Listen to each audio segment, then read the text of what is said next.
why Muslim countries don't unite against Israel?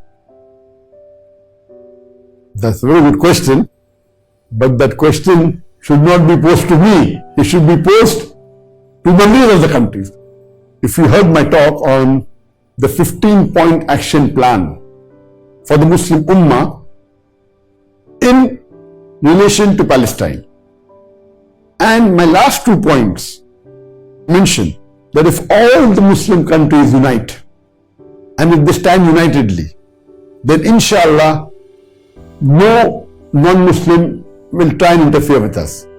And how the non-Muslims have a NATO, North Atlantic Treaty Organization, NATO, where there are about 33 countries are members, and according to their treaty, if anyone attacks any one of the 33 countries, it is as though you have attacked all the countries. So if all the Muslim majority countries, all the 57 countries, they gather together and they unite, and if they made MECTO, Muslim Alliance Treaty Organization, or Muslim Countries Treaty Organization, MECTO, Muslim Countries Treaty Organization, and if you have the same rule, that if you attack any one of the 57 countries, it is as though you have attacked all the countries, then we will not have the problem what we are having today regarding the genocide that Israel is doing in Palestine.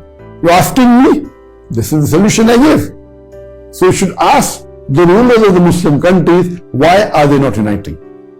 And we have to realize that I'm aware that the non-Muslims have got a lot of arms and ammunition, they have got nuclear power, they have got wealth, they have got the military, but we fail to realize that we have Allah with us.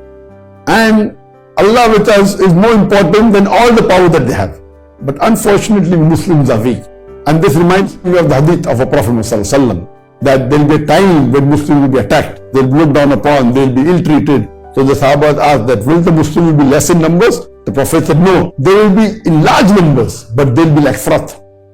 Froth, large numbers, but useless. They will not be united. Allah says in the Quran in Surah Imran chapter 3 verse 103, وَاعْتَصِمُوا بِحَبْلِ اللَّهِ جَمِيعًا وَلَا تَفَرَّقُوا. Hold strongly to the rope of Allah and be not divided. Imagine if Israel was alone and if Muslim Palestinians were alone fighting them, inshallah they would have won them lock, stock and barrel.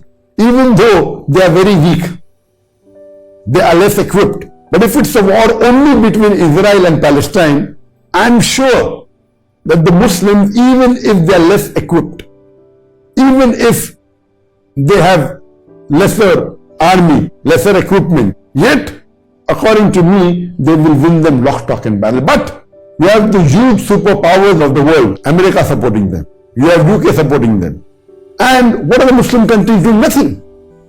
It's a shame on us that imagine all the superpowers are gathering together and they're attacking a Muslim country who gave refuge to the Jews, inviting them to stay, and now they're kicking them out of the house, and these people who are terrorists are now calling the Muslim Palestinians as terrorists.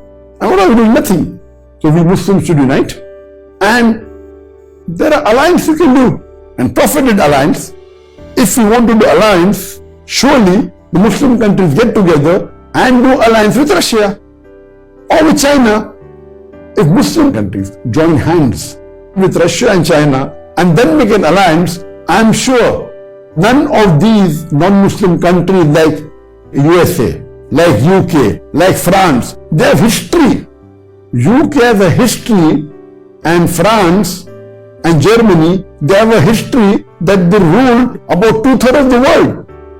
They came and they ruled India, they came and they ruled Malaysia. Many countries in the world, they have habit of interfering with other people and they say, we are doing it for the benefit.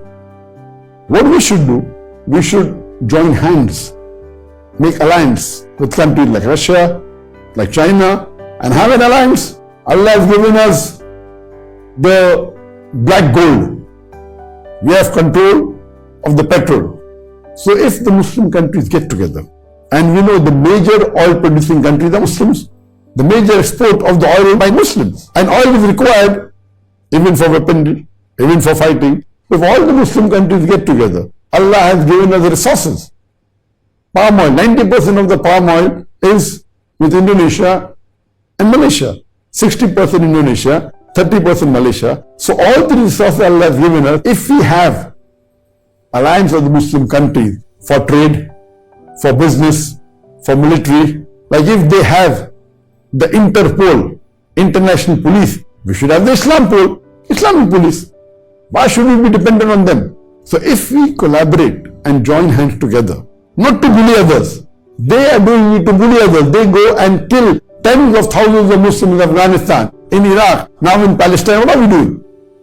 If we join hands together and unite on the basis of Quran and Sahih Hadith, as Allah says, وَاتَصِمُوا بِحَبْلِ اللَّهِ جَمِيعًا وَلَا تَفَرَّقُوا, in Surah Imran chapter 3 verse 103, that hold all the Muslims, hold strongly to the rope of Allah and be not divided. Hold strongly to the Quran and Sahih Hadith. So inshallah, I feel this is the only solution. Of course, there are hadith and predictions of the Prophet that before the end of the world, Muslims inshallah will rule the world.